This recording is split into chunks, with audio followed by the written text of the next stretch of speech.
Good afternoon, and thanks for coming. I'm Eric Weiss with NTSB Media Relations. NTSB Chairman Jennifer Homendy, Homendy, and Recorders Branch Chief Sean Ayne will walk us through the accident sequence of the January 29th mid-air collision near Ronald Reagan Washington National Airport. They will then take questions and answers. No analysis of the preliminary investigative information will be provided, and we will not be speculating about the probable cause. As always, you can follow this and other NTSB investigations on our website, ntsb.gov, as well as on Facebook, Instagram, YouTube, and X at NTSB_newsroom. And reporters can always contact us through email at mediarelations@ntsb.gov. Chairman?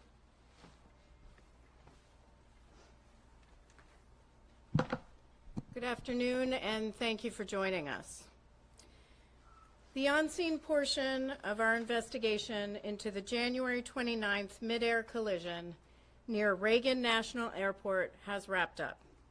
We have the perishable evidence we need, so we want to provide an investigative update and talk about next steps. Let's begin with some information on the Black Hawk's route and then proceed through the accident sequence. This particular flight was a check ride for the pilot flying the Black Hawk. Generally, a check ride is a practical exam that a pilot must pass to be qualified to perform specific aircrew or mission duties. The Army does 3 types of check rides: instrument, annual, and night vision goggles. This was a combined annual and night vision goggle check ride. We believe the helicopter crew was likely wearing night vision goggles throughout the flight. Given the nature of the flight, additionally, had they been removed, the crew was required to have a discussion about going unaided. Let me repeat that. Had they been removed, the crew was required to have a discussion about going unaided. There is no evidence on the cockpit voice recorder, or CVR, of such a discussion.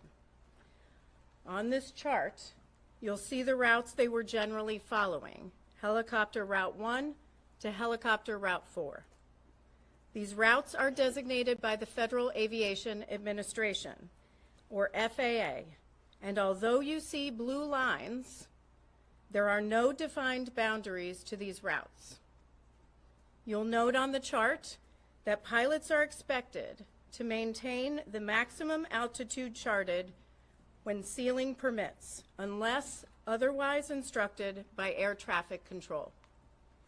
The maximum altitudes along Helicopter Route 1 are 1,300 feet between Cabin John and Chain Bridge, 1,000 feet at Chain Bridge, 700 just after Chain Bridge, 300 at the Key Bridge, and 200 feet just south of Memorial Bridge. Now I'm going to read some preliminary investigative information, which is derived from a variety of electronic and other sources as of 1 p.m. today. About 8:15 p.m. Eastern Standard Time, the CRJ left 37,000 feet pressure altitude for an initial descent. At 8:30, the Black Hawk began traveling generally southbound after maneuvering near Laytonsville, Maryland. CVR audio from the Black Hawk indicated the instructor pilot was the pilot monitoring and transmitting on the radio, and the pilot was the pilot flying. At 8:33:41, the Black Hawk crew requested Helicopter Route 1 to 4 to Davison Army Airfield, which the tower controller approved. At 8:38:39, the Black Hawk reached the intersection of the DC Beltway and the Potomac River near Carteret, Maryland.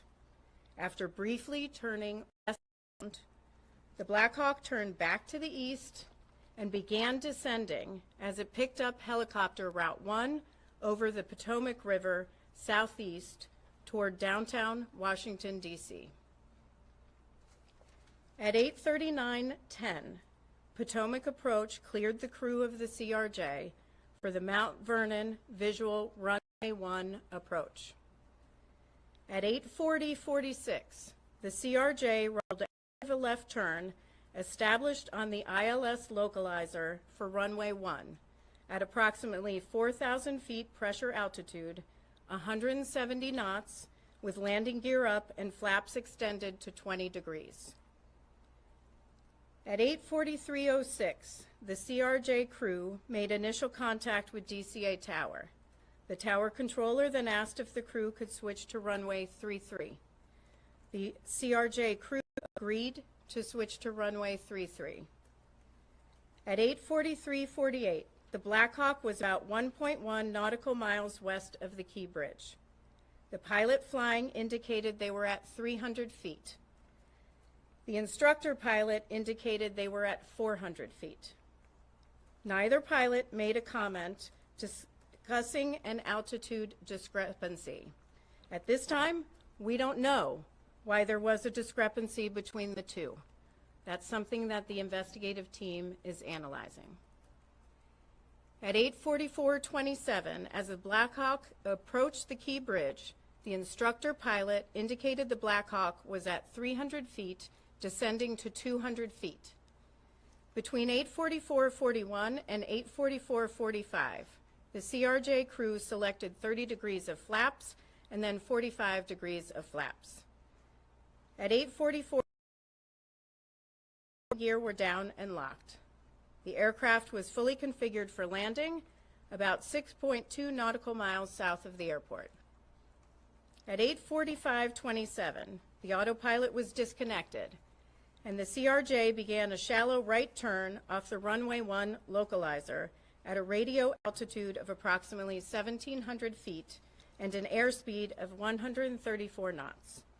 This occurred about 5 nautical miles south of the airport. At 8:45:30, the Black Hawk passed over the Memorial Bridge. The instructor pilot told the pilot flying that they were at 300 feet and needed to descend. The pilot flying said they would descend to 200 feet. At 8:45:58, the Black Hawk then crossed over the Washington Tidal Basin and followed the Washington Channel consistent with helicopter Route 1. It is now approximately 2 minutes before the collision.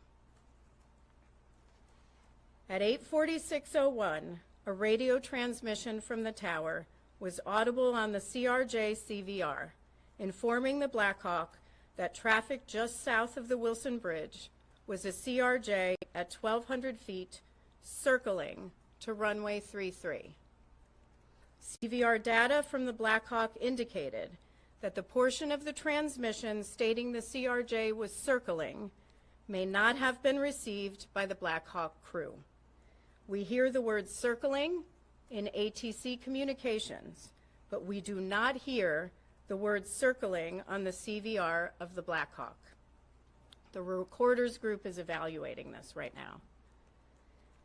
At 8:46:08, the Black Hawk crew responded. They had the traffic in sight and requested visual separation, which was approved by DCA Tower.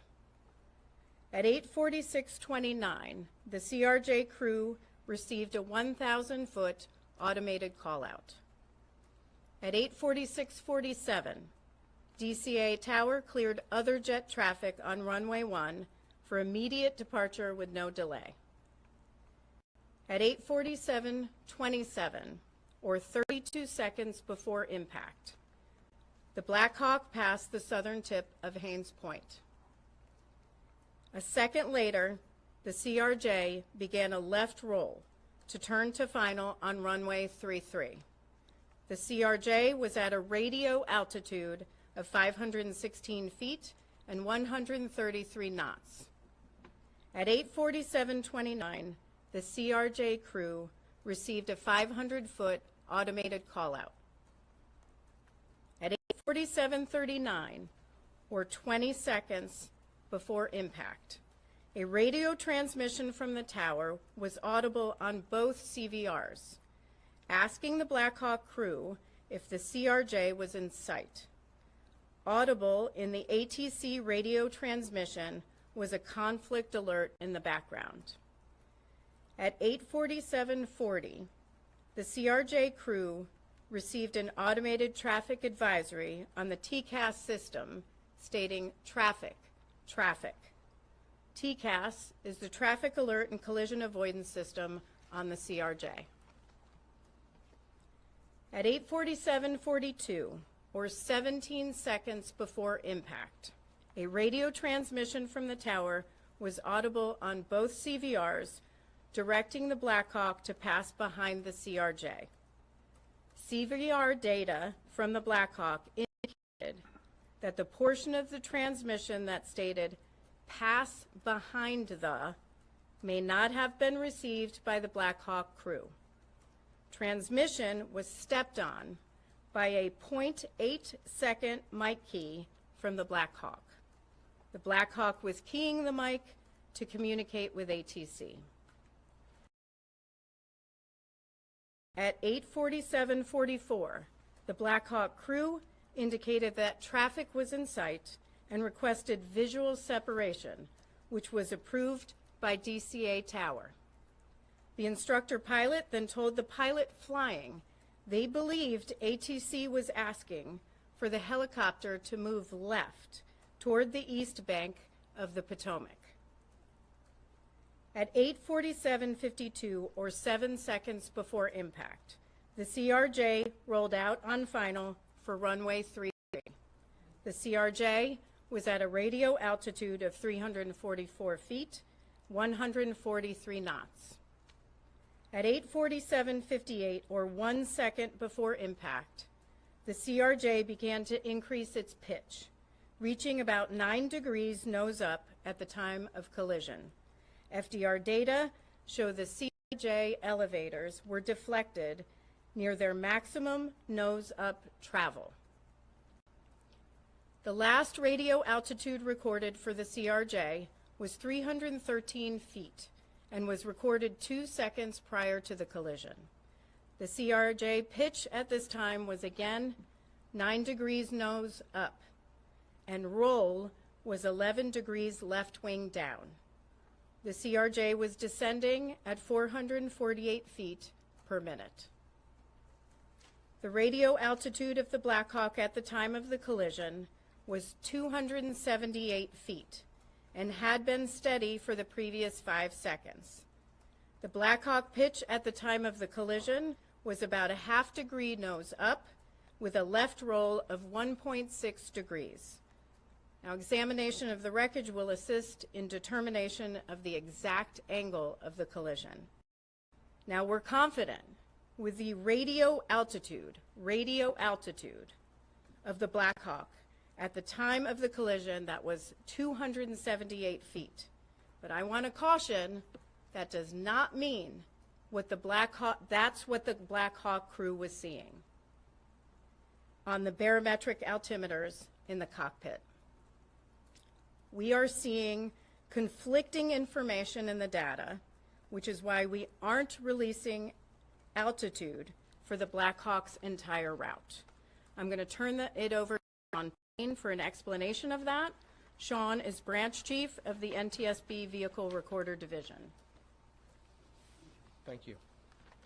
I'm Sean Payne. I'm branch chief of the Vehicle Recorder Division. This is the flight recorder lab at the NTSB. I can give some insight into the challenges of understanding what altitude the Black Hawk pilots would have seen on their gauges in the cockpit.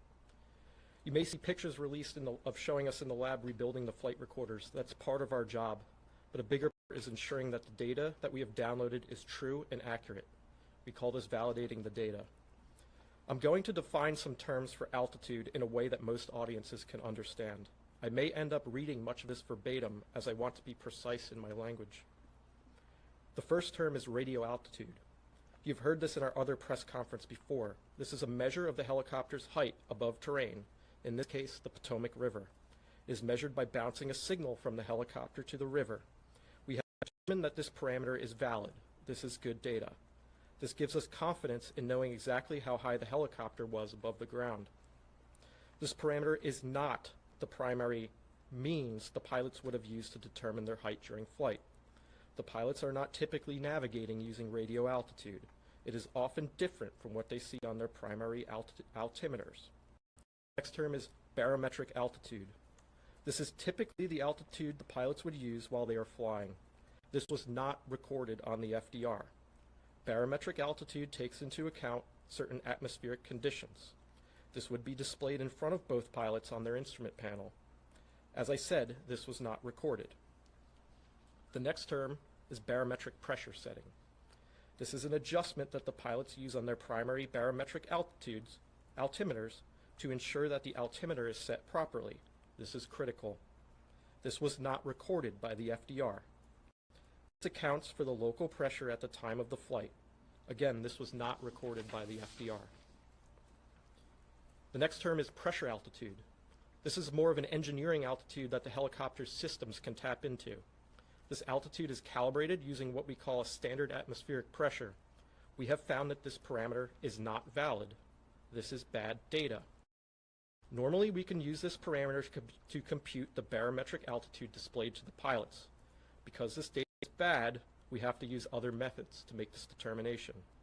Last, the FDR does not record GPS information, so we cannot simply verify any of this with GPS information such as GPS altitude. This does not exist in the data set. We are working to determine if this bad data for pressure altitude only affected the FDR or if it was more pervasive throughout the helicopter's other systems. We will have an answer to what altitude the pilots saw on their gauges as they were flying. To examine this, we will use a combination of methods. First, we have already started working with Sikorsky, Collins Aviation, and the Army to retrieve engineering documentation to understand how this may have affected other helicopter systems. Next, because we cannot turn to the FDR for this information, the wreckage of the helicopter needs to be examined. We need to look at the remains of the pitot-static and air data system. I must stress that these systems were badly damaged in the accident, and this will be difficult. Last, we will need to look at the altimeters themselves and determine their independent functionality. I'd like to stress that we've just completed the on-scene phase of the investigation. We need to follow our process and be meticulous. Ultimately, this work will determine the altitude displayed to the pilots and will be included in our final report. I'll pass it back to Chairman. Thanks, John. What I just said, we are going to publish that online, so I'm not going to take specific questions going back to certain times that I've already read. I think that can get very confusing, and so please refer to what we do post online. I do want to make a few corrections and also provide some additional information on a couple of other issues. First, the ATC group has been looking at the radio frequencies. The airplane and the helicopter were both on two different VHF frequencies, not UHF. Also, just a correction, Metropolitan Police Department recovered the Black Hawk, CVR, and FDR, not the FBI. I do want to provide a little bit of information on ADSB out for the Black Hawk. ADSB stands for Automatic Dependent Surveillance Broadcast. So the helicopter was equipped with and capable of transmitting ADSB out. We don't know why it wasn't transmitting. What we'll have to look at is the installation of the equipment. We'll have to look at programming. We'll have to look at whether there was some sort of equipment malfunction or if the ADSB was turned off. So there are a lot of people are asking about, was it turned off? There are other things we have to rule out first. The team is going to do a visibility study. The visibility study, we're going to do a laser scan of the cockpits of an exemplar CRJ. We're going to also laser scan an exemplar cockpit of an exemplar Black Hawk, and we're going to take that information as well as information from examination of the wreckage, different seating positions, different heights, different eye positions, also taking into account night vision goggles, and we're going to do a pretty in-depth visibility study, which we do often, and see if we can demonstrate, which we will be able to do on a software program, the pilots of the Black Hawk could and could not see. Now, moving the wreckage from DCA to a secure location over the next week. And that's all I have for now. I am going to take questions. Again, I'm not going to take questions on specific times that I read through in the Black Hawk route or in the CRJ as it was moving to runway 33, but all of that will be online at ntsb.gov, and you can find that. So I will take questions as I call you. Please raise your hand, state your name and your affiliation. Tom. Madam Chair, Tom Costello with NBC News. Thank you for the update. Do we understand correctly, you're looking into the possibility that there may have been, I underscore may have been, a malfunction in terms of the accuracy of the altimeter readings inside the cockpit for the Black Hawk helicopter? One more time. Do I understand correctly, you're looking into the possibility that there may have been bad data and therefore inaccurate readings inside the cockpit of the chopper for altitude for the pilots to read? That's correct. We are looking at the possibility of there may be bad data. We're looking at, were they seeing something different in the cockpit that differs from the FDR data, which was radio altimeter? In other words, they may have thought they're at one altitude when in truth they were at a different altitude. It's possible, but we have a lot of work to do till we get to that. Pete. Pete Munty with CNN. How critical is the finding that the crew could have been wearing night vision goggles, and how much will that factor into your investigation? So the question is, how critical is the finding that the crew could have been wearing night vision goggles? That is, part of our investigation, where it's going to be a factor in our visibility study. We're going to have to see what was possible for them to see at the time leading up to the collision and the accident sequence. Is there anything in the voice recorder indicating that the crew of the Black Hawk saw the impending collision? Is there anything in the voice recorder that the crew of the Black Hawk could see or tell that there was an impending collision? We do not have any indication that the Black Hawk crew would have seen that. Paul Wagner with News 4. Based on the possibility that they were wearing these night vision goggles, we've heard from people who wear them that it may affect your peripheral vision. So if the plane is coming into 33 and they're coming down the river, that possibly the peripheral vision may have been affected to see that plane off to the The question is visibility and night vision goggles. This is exactly why we do a visibility study, and we'll test that as part of our study. But time will tell. Just to level set here, we're only a couple of weeks out, and we have a lot of work to do. That will be a part of the work. Daniel Gilbert, Washington Post. You mentioned the CRJ got a traffic advisory before the collision. Do you know what aircraft triggered that traffic advisory? And do you know if it was the Black Hawk or some other aircraft? Do we know if the traffic advisory that was received by the CRJ crew was the Black Hawk? That's something that our ATC group is analyzing. Hi. My question is about air traffic control's message to the Black Hawk saying that they should pull behind the passenger plane. You're saying that didn't get through to the Black Hawk, saying that's what's being investigated, or it did get through and they weren't able to accommodate that? So the instructions from ATC were to pass behind the CRJ. That transmission was interrupted. It was stepped on. We do not have evidence on the CVR of the Black Hawk that they may have not received pass behind because the mic key.